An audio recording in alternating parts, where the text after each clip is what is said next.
과 함께한 뉴스파이터 첫 번째 얘기부터 풀어보도록 하겠습니다. 그렇게 다 측근들이, 가족들이 알아서 했다고 말했던 이명박 전 대통령. 그런데 이건 인정했다고 하는데 대체 뭡니까, 조성진 기자? 네, 이명박 전 대통령이 받는 뇌물 혐의 중에서 네. 그 국정원 특수활동비 1억 원, 우리 돈으로 네. 1억 원이죠. 그러니까 미국으로 국빈 방문할 때 2011년도에 네. 10만 달러를 받았다는 건데요. 아하. 그 진술이 이명박 전 대통령의 측근인 김희중 전 부속실장으로부터 나온 진술인데 네. 그 진술이 상당히 구체적이었고 아하. 그래서 김희중 전 실장의 얘기에 따르면 그 10만 달러를 받아서 국정으로부터 받아서 네. 그 청와대 김일옥 여사를 담당하는 여자 행정관에게 전달을 했다라고 네. 진술을 했고 아하. 그래서 검찰은 그 여자 행정관을 또 비공개로 불러서 조사를 했더니 네. 그 돈을 받아서 청와대 내실에 있는 책상에 올려뒀다. 아하. 이렇게 또 구체적으로 진술을 했습니다. 네. 그래서 이런 돈을 건넨 정황과 그런 것들이 너무 구체적이기 때문에 네. 그런 부분들이 이명박 전 대통령도 부인하기는 좀 어렵지 않았을까 네. 하는 생각이 좀 듭니다.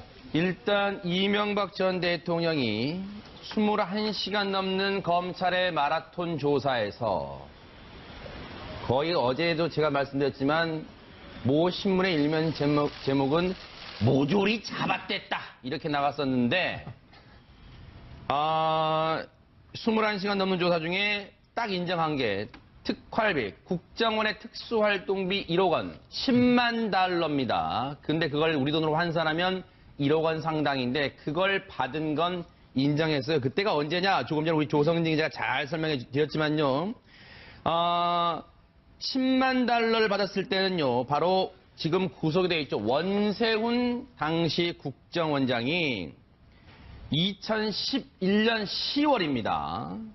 이명박 전 대통령, 당시 대통령이 미국 국빈 방문을 하려는 상황, 그 앞두고 있는 상황인데 원세훈 당시 국가정보원장이 10만 달러로 환전해서 당시 청와대 제1부속실장, 그러니까 제1부속실, 제2부속실 이렇게 있어요. 1부속실은 대통령, 2부속실은 그 퍼스트레이디, 그러니까 대통령의 부인 이렇게 담당하는데 김희중 당시 청와대 제1부속실장에게 전달한 자금이라고 그걸 인정을 했다는 겁니다. 그러면 여기서 궁금증이 있잖아요. 조성진 기자. 네. 다른 건 죄다 다 측근들, 가족들 다 떠넘겼는데 왜 1억 원? 굳이 이렇게 표현은 좀 송구합니다만 뇌물 혐의가 지금 110억 원에 달하는데 그중에 지금 1억 원을 받았다는 걸 인정했을까? 이 인정한 배경은 뭡니까? 일단 저는 두 가지 정도로 생각을 해보는데요. 네. 첫째는 이 1억 원이 지금 김윤옥 전 여사에게, 김윤옥 여사에게 전달이 됐다라는 지금 의혹이 있기 때문에 네. 그 아내를 보호하고자 하는, 그러니까 아내까지 검찰의 수사가 이어지지 않게끔 막기 위해서 본인 선에서 차단을 하기 위한 그런 인정이 아니었을까 하는 부분이 하나가 있고요. 네. 또 하나는 이명박 전 대통령이 받은 그 모든 뇌물 중에서 네. 이 돈만은 사적으로 쓰지 않고 공적으로 썼을 가능성이 있습니다. 그래서 이 부분은 본인이 인정을 하고 네. 그래서 재판에 가서 재판에서도 내가 받은 돈은 나라를 위해 썼다. 이런 진술을 하기 위해서 그런 재판 전략도 깔려 있는 것으로 보입니다. 근데 이인철 변호사님, 네. 이 수사팀, 이 검찰 수사팀 관계자도 이런 말을 해요. 사실 우리도 이명박 전 대통령이 110억 원대의 뇌물 혐의 금액이 어떻게 보면 1%밖에 안 되잖아요. 1억 원은. 그런데 왜 그 부분만 인정했는지 궁금하다. 정확한 이유를 알 수 없다. 지금 이렇게 의아해하고 있습니다. 제 생각에는 변호사가 그렇게 자문했을 수도 있어요. 어허. 왜냐하면 전부 다 부인하면은 나중에 형량에서 불리할 수가 있잖아요. 그래요? 어허. 이 사람은 부인하구나, 거짓말을 하는구나. 근데 하나 정도 인정하면 이거 보십시오. 나는 하나는 인정했습니다. 나는 그나마 사실대로 말했습니다. 어허. 본인을 위한 거예요. 네. 그리고 액수가 제일 적습니다, 지금. 네. 다른 거에 비해서. 그러네요. 어차피 인정할 바에야 네. 큰 거보단 작은 걸 인정하자. 그래서 아마 본인을 위해서 네. 이 법률가의 자문을 받고 이렇게 아하. 인정한 게 아닌가 그런 생각이 듭니다. 그런데 이제 백 팀장님, 그 수사팀 내부에서 이런 얘기도 나와요.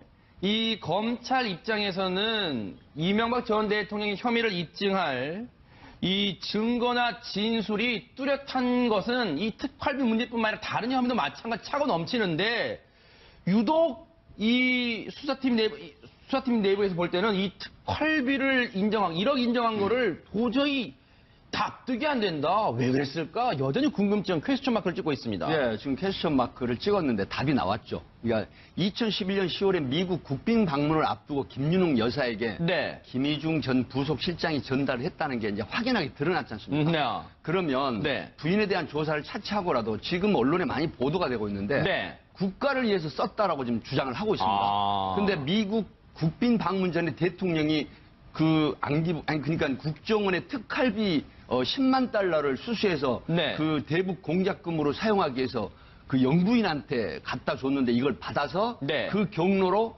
영부인에게 전달을 받아서 내가 국가를 위해서 이 대북 공작금으로 썼다라고 하는 게 과연 이게 합리적으로 네. 타당성이 있는 얘기입니까? 아하. 하지만 그럼에도 불구하고 특활비라고 하는 부분은 증빙 서류가 필요 없고 또 특히 대북 공작금으로 사용하는 건 전혀 관련 네. 근거가 필요 없는 겁니다. 아하. 그렇기 때문에 밝힐 수 없는 부분에 대북 특활비, 대북 공작금으로 사용했다라고 하면 네. 이게 10만 달러를 받아서 국가를 위해서 썼다는 게 이해가 되는구나 하고 인정을 받고자 하는 건데 네. 사실은 부당하게 사용하지 않았다는 부분을 네. 또 부인이 받았다는 경로를 내가 인정을 함으로 해서 네. 그 김윤웅 여사의 조사를 받지 않게끔 하는 그런 두 가지 전략이 있죠. 예, 요즘 우리 시쳇말로 그런 말 쓰잖아요. 쉴드 친다 그러잖아요. 혹시 그런 의도가 있는 게 아닌가라고 지금 추정을 해보는 겁니다. 그런데 홍순빈 아나운서, 네. 이 특활비 10만 달러 받았다는 것을 이제 검찰이 기자들에게 설명했는데 이와 관련해서 이명박 전 대통령 변호인단이 뭐라고 설명하고 있습니까? 그러니까 이제 10만 달러 받은 것은 맞지만 그것이 곧 수수의 불법성을 인정했다는 것은 아니다. 뭐 이런 이제 입장을 내놓은 겁니다. 네. 구체적으로 얘기를 드리면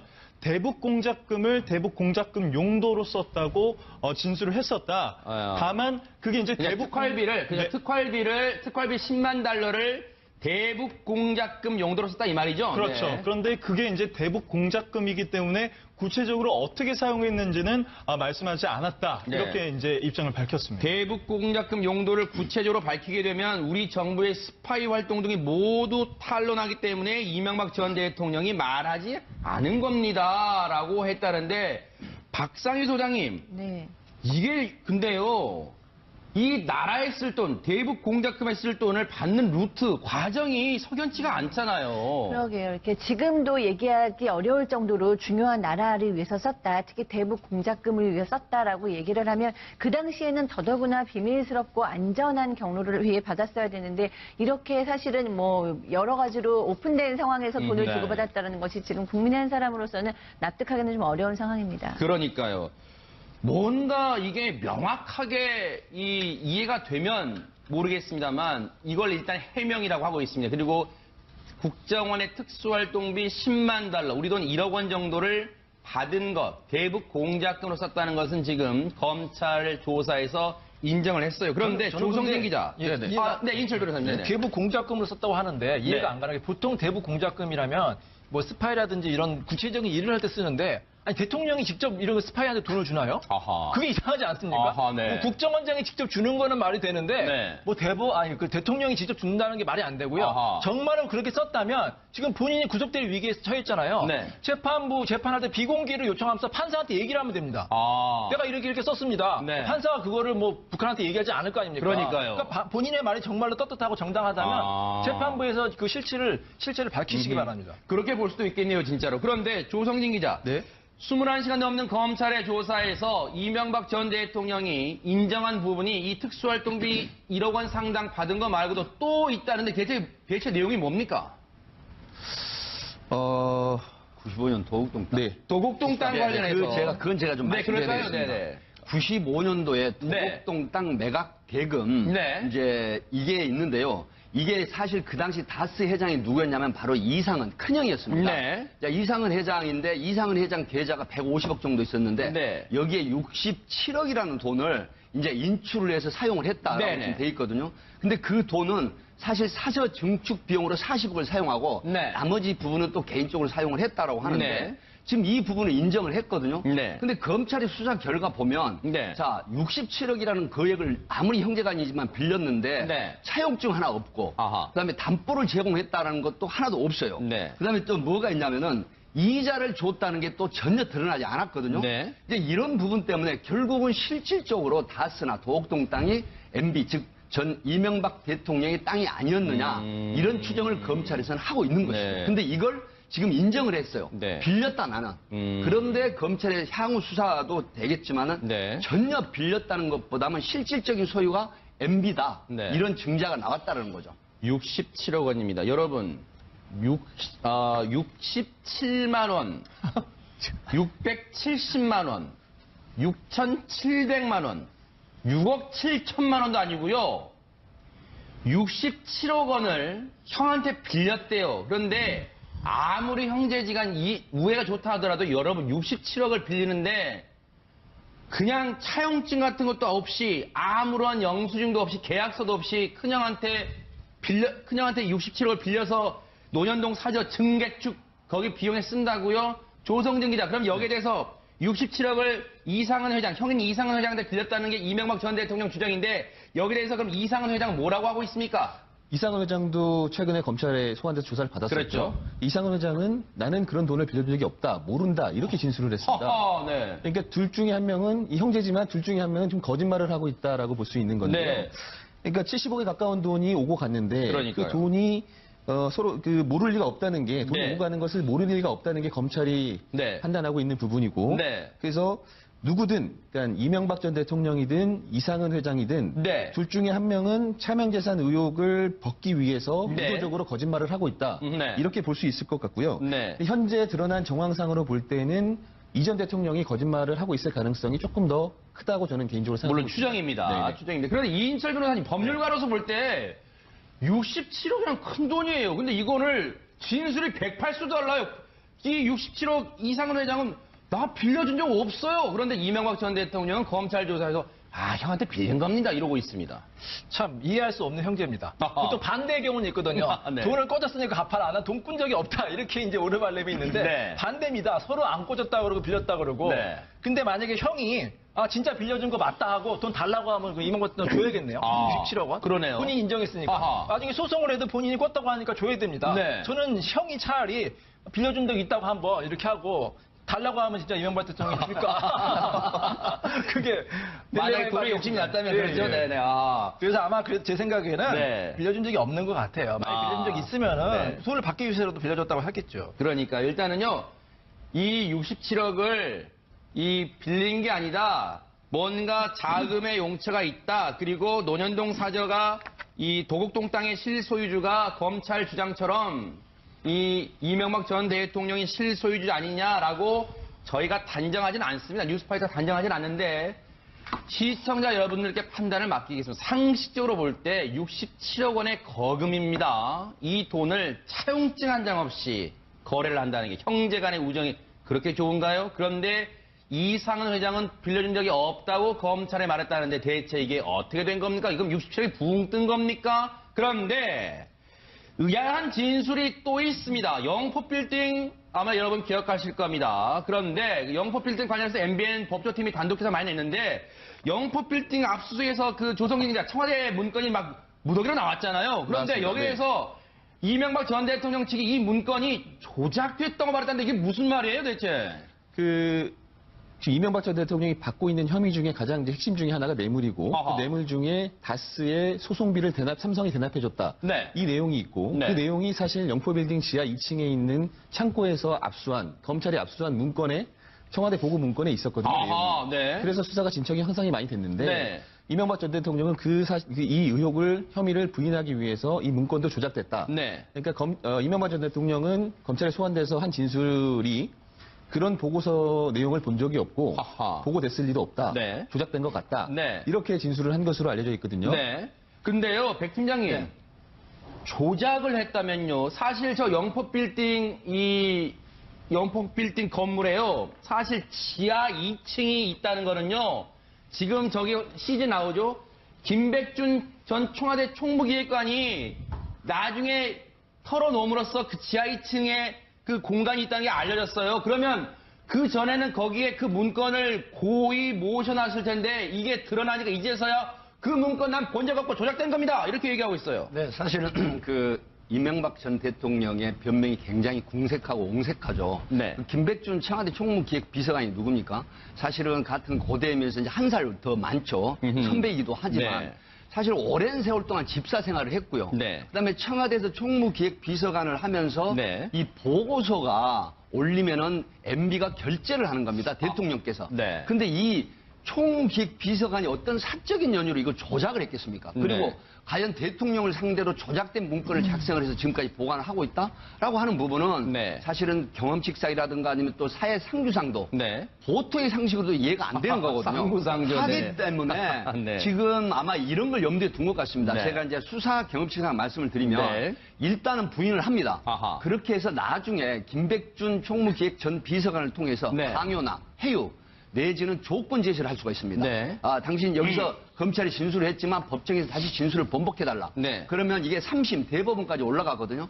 그런데 네. 사실은 증거 조사 재판이라든가 공판주의에 있어서 네. 검사가 작성한 피의자 신문조서가 어디서 사실 번복이 돼버리냐면 네. 법정에서 판사 앞에 피고인이 진술을 번복해버리면 네. 그 진술 번복한 걸 중요하게 또 보거든요. 아하. 이걸 노린 게 아닌가 하는 분석이 가능할 것 같습니다. 근데 이인철 변호사님, 우리가 기억을 쭉 더듬어 보면요, 영포빌딩 지하 2층에서 문건이 청와대 문건이 무더기 나오니까 이 이명박 전 대통령 측에서 어떻게 했냐면 이 문건을 대통령 기록물로 봉인해달라고 이렇게 소송까지 하겠다고 그랬잖아요. 그러니까 저도 사실 영포빌딩 자주 갔었거든요. 아하, 그러세요? 예전 사무실이 그 옆에 있었는데 아하. 거기 지하 1층 식당이 맛있어요. 그래서 자주 아, 갔었는데요. 네. 그 제 친구가 그 이명박 대통령 거기서 봤다는 그런 목격도 있어요. 아하. 사실 이 건물은 이명박 대통령 거다. 이렇게 네. 주변 사람들이 많이 알고 있는데 그만큼 본인 건물에서 본인이 그 관리했던 문서가 나왔지 않습니까? 네. 근데 누가 그걸 검찰 관계자가 그런 얘기까지 했대요.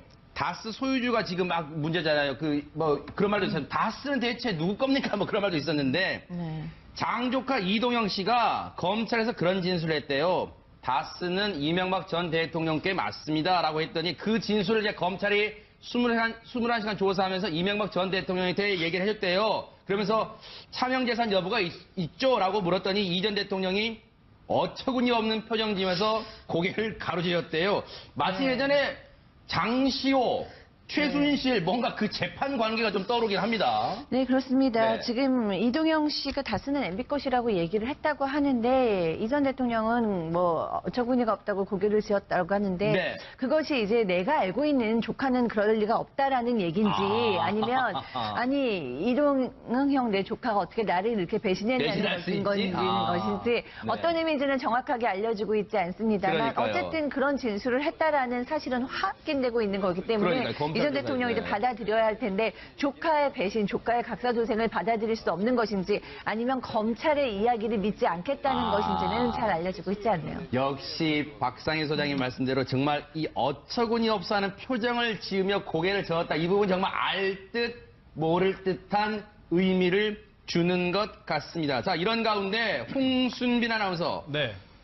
언론 보도를 보니까 이번 이명박 전 대통령의 이 혐의는 이른바 이명박 패밀리 게이트다 이런 말이 나오는데 이게 대체 무슨 얘기예요? 지금 이명박 전 대통령이 받고 있는 20개 정도가 되는 이제 혐의에 대해서 네. 뭐 아들, 뭐 조카, 사위, 처남 등 다 이렇게 연루가 돼 있다는 이제 얘기가 나오고 있으니까. 아, 그래요? 네, 검찰 입장에서는 그러면 이명박 전 대통령이 뒤에서 이 가족들을 전면에 두고 움직인 거 아니냐, 네. 뭐 이런 의심까지 지금 하고 있는 입장입니다. 사실 조성진 기자, 우리가 이제 물론 불행한 우리 대한민국 역사긴 합니다만 과거 전직 대통령들이 이런 비리 혐의에 연루됐을 때 보면은 연루된 사람들이 측근 몇 명 정도 이 정도 선이었는데 지금 만약에 이 검찰 수사 과정에 드러나는 거 보면 이명박 전 대통령의 삼형제, 아들, 조카, 사위, 처남댁 패밀리 게이트란 제목을 언론이 붙일만 하다라는 생각도 듭니다.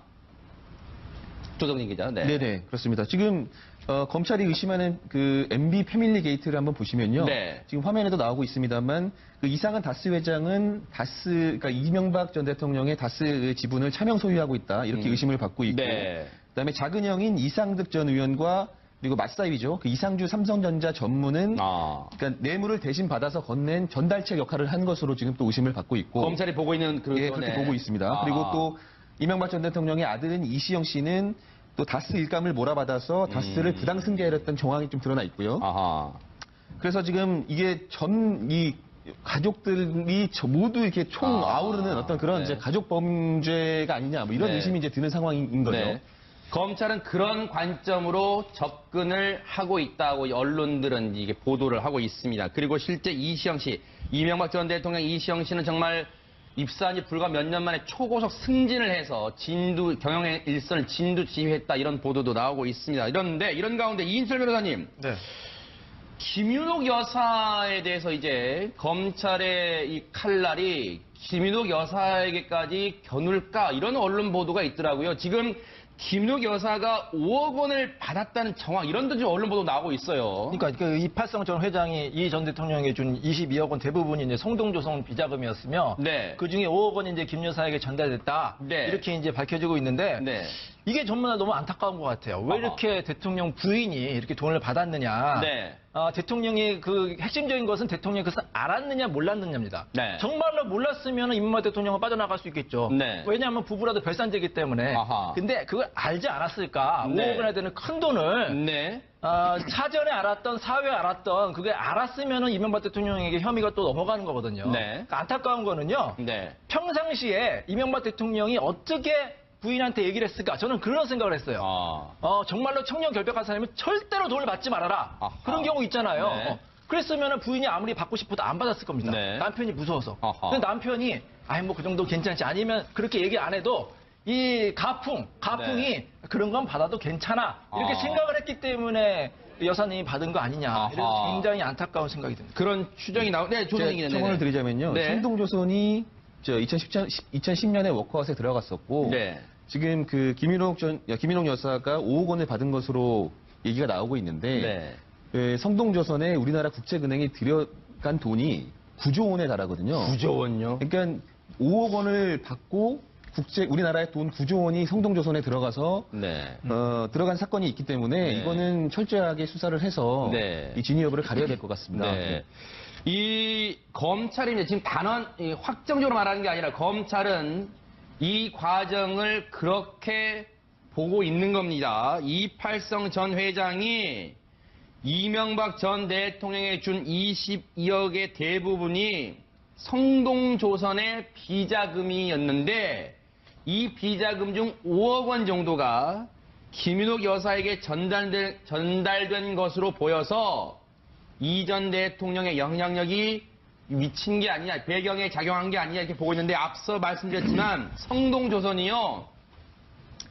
2010년 워크아웃에 들어갑니다. 워크아웃이라는 게 여러분 아시죠? 경영 상태가 굉장히 안 좋은 거예요. 지금 회사가 거의 지금 휘청휘청 하는 지경이에요. 그런데 거기에다가 국책은행인 수출입은행이 지원을 해줍니다. 그 지원 금액이 조금 전에 조성진 기자가 설명드린 무려 9조 원이 여기에 투입돼서 살려줘요. 최근까지 그래서 법정 관리를 피할 수 있었는데 그 배경 성동조선이 그래서 22억 원을 이명박 전 대통령에 전달했고 이 중에 5억 원이 김윤옥 여사에게 전달된 것으로 검찰은 지금 그렇게 보고 있는 겁니다. 의심하는 거예요. 그렇게 보고 있는 겁니다. 그래서 수사를 그렇게 겨냥하고 있는 거예요. 백 팀장님 그러면 이런 정황이라면 김윤옥 여사에게까지 검찰의 수사 칼끝이 향할 수 있습니까 혹시? 네, 이제 사실은 김윤옥 여사가 수수 지금 혐의가 두 가지가 있죠. 방금 말씀하신 5억 원. 네. 그다음에 이제 그 10만 달러죠. 네.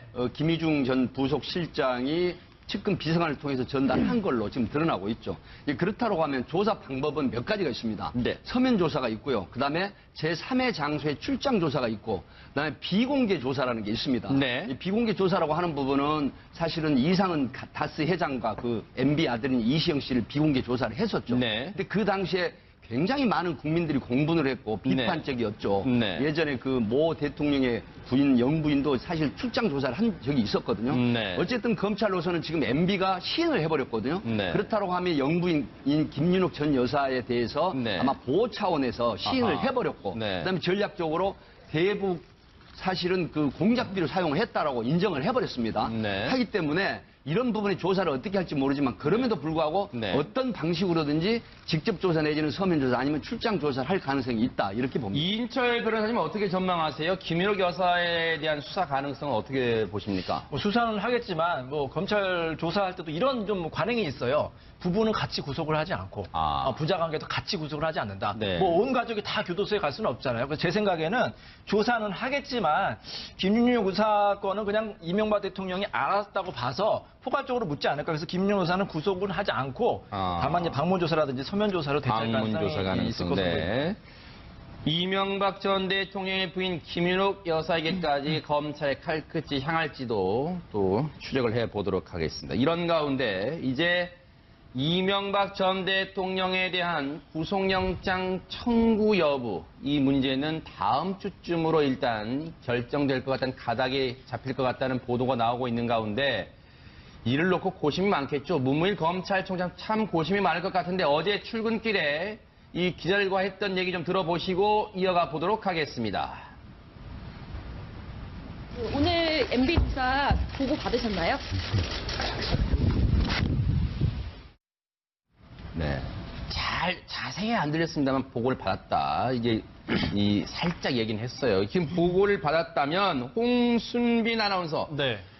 그럼 윤석열 서울중앙지검장이 문무일 검찰총장에게 21시간 동안 조사 내용을 일일이 보고했을 것 같아요, 지금. 그렇습니다. 이제 바로 그 질문을 이제 했던 건데 네네. 그 질문에 대해서 이제 문무일 검찰총장이 받았다라고 답하면서 네. 충실히 살펴보고 결정하겠다. 뭐 이런 대답을 내놓았습니다. 네. 뭐 검찰 관계자들에 의하면 뭐 지금 최종 결심을 앞두고 이 문무일 검찰총장이 굉장히 고민이 좀 많아진 것 같다. 네. 뭐 이런 얘기도 이제 들리고 있습니다.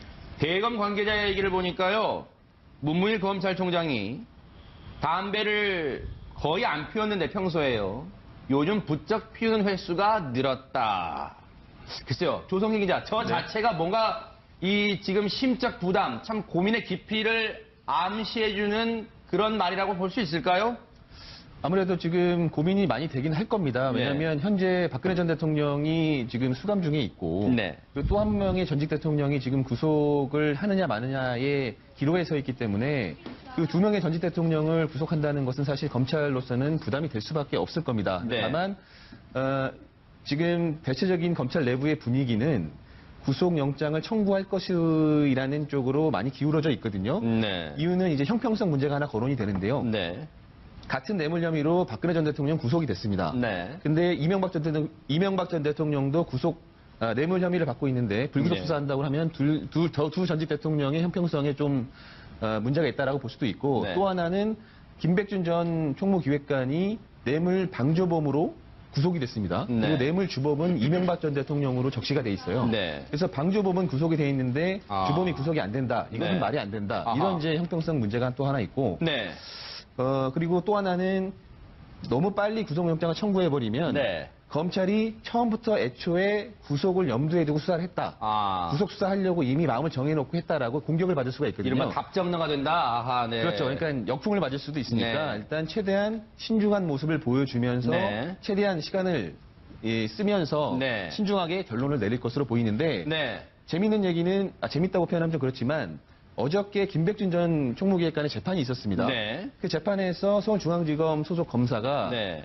이런 말을 했어요. 그러니까 김백준 총무기획관 쪽에서 이제 그 수사 기록을 보고 싶다고 하니까 수사 기록은 지금 수사가 진행되는 상황에서는 보여줄 수가 없지 않습니까? 네. 나중에 이제 기소가 되면 네. 그때 이제 공소장에 나온 수사 기록을 볼 수 있을 텐데 네. 이명박 전 대통령의 수사가 4월 초순쯤에 끝날 것이니까 네. 그때는 볼 수 있을 것이다. 네. 라는 얘기를 하는데 네. 4월 초순쯤에 기소를 한다는 얘기는 통상적으로 수사할 때 구속 후 열흘 또는 20일 이후에 기소를 하거든요. 네. 그거를 감안하면 아마 네. 다음 주쯤에 구속을 할 것이다. 네. 이렇게 좀 추산을 해볼 수 있을 것 같습니다. 김백준 전 청와대 총무기획관의 재판은 그저께 있었던 걸로 정정하겠습니다. 그제 있었습니다. 네. 됐고요. 그 다음에 그 이인철 변호사님, 앞서 그 조성진 기자 설명 중에요.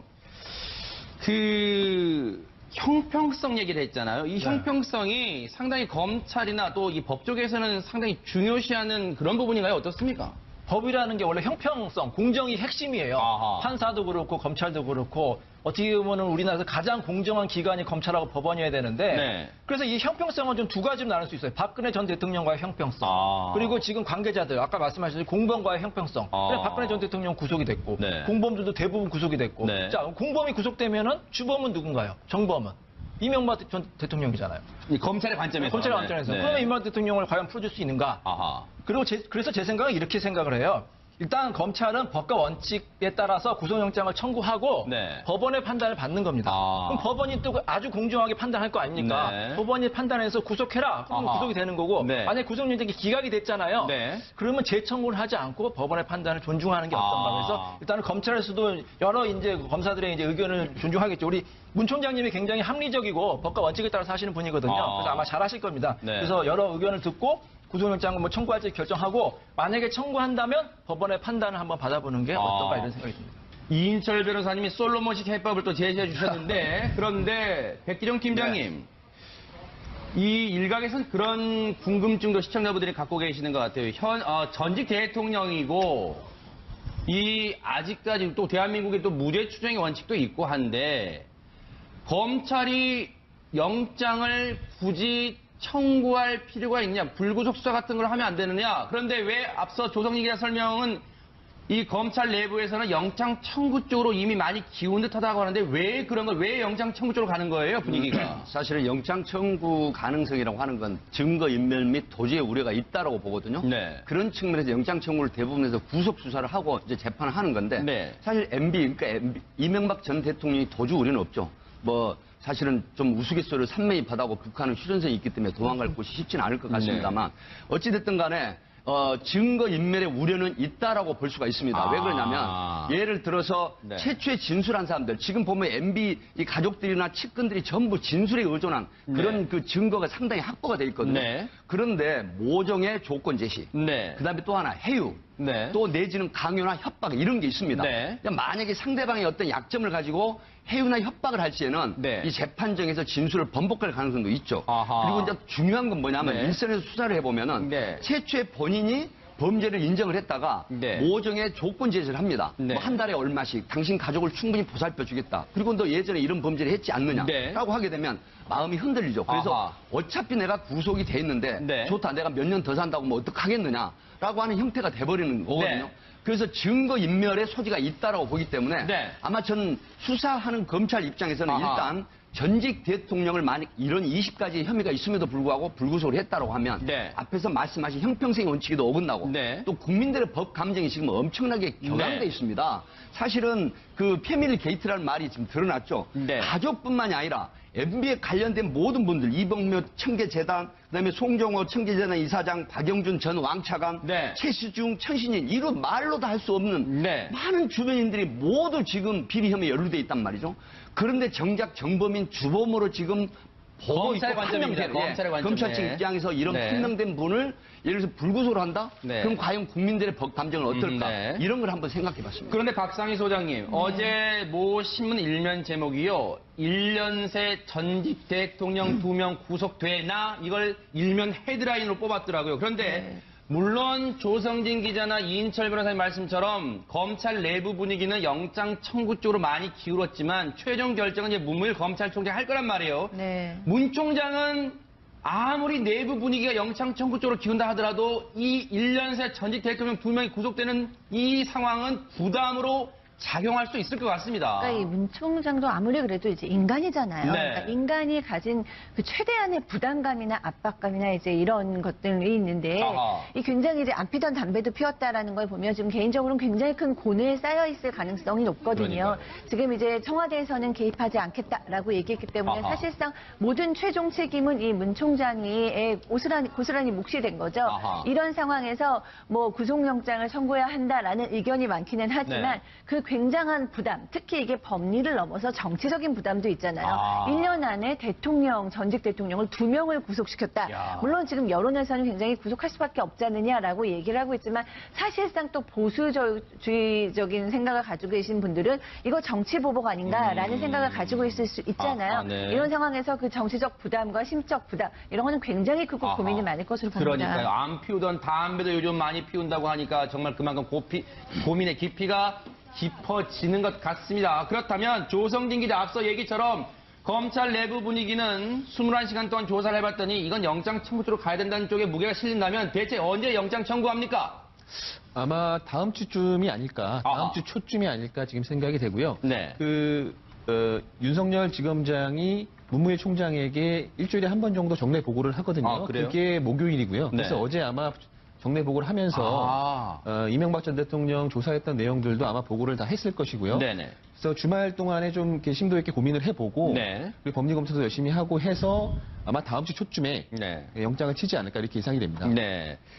이제 영장을 친다는 표현은 이제 전문 용어입니다. 영장을 청구한다는 그쪽 거죠. 바닥에 이제 출입하는. 네. 죄송합니다. 너무 전문 용어. 아닙니다. 괜찮습니다. 네. 또 시청자분들이 또 이럴 때 또 한 번 전문 용어 배우는 거죠. 네. 영장을 청구할 가능성이 커 보인다 이건데. 근데 백 팀장님. 네. 비견할 만한 사례가 이제 박근혜 전 대통령밖에 없으니까 그렇습니다. 그때와 비교해보면 검찰이 수사 후에 영장을 청구할 때 걸렸던 시간은 어떻습니까? 네, 사실은 박근혜 전 대통령은 소환 조사 후 6일 지나서 영장 청구했거든요. 엿새가 걸렸어요? 네. 네. 근데 지금 MB, 그러니까 그 이명박 전 대통령의 수사 기록은 사실 굉장히 증거라든가 방대하고 또 혐의도 굉장히 20가지 정도 되는 그런 거고요. 법리 검토가 사실 필요합니다. 아하. 그래서 이제 윤석열 중앙지검장이 보고를 하셨겠지만 사실 문무일 총장 입장에서도 이런 부분들을 실무 검사들이나 이 능통한 분들에게 이제 맡겨서 과연 이게 영장 청구를 해서 기각이 될 거냐, 네. 아니면 제지라든가 어떤 형태의 식으로 해서 네. 다시 수사를 좀 보완해라 할 가능성이 아하. 있거든요. 네. 하기 때문에 문제는 네. 검찰이 영장 청구를 했는데 만약에 이러한 저러한 사유로 해서 기각이 돼버린다고 하면 네. 그동안에 검찰이 수사했던 게 아까 우리 박상희 소장님 말씀하셨듯이 네. 야 이거 봐라 법원이 판단해보니까 이거 정치 보복성이 짙네 이렇게 되면 상당히 문제가 불거질 수가 네. 있죠. 네. 하기 때문에 법리 검토에만도 상당히 시간이 걸릴 거다. 그래서 네. 저는 아마 6일이 좀 지나지 않을까 하는 네. 개인적인 분석을 해봤습니다. 네.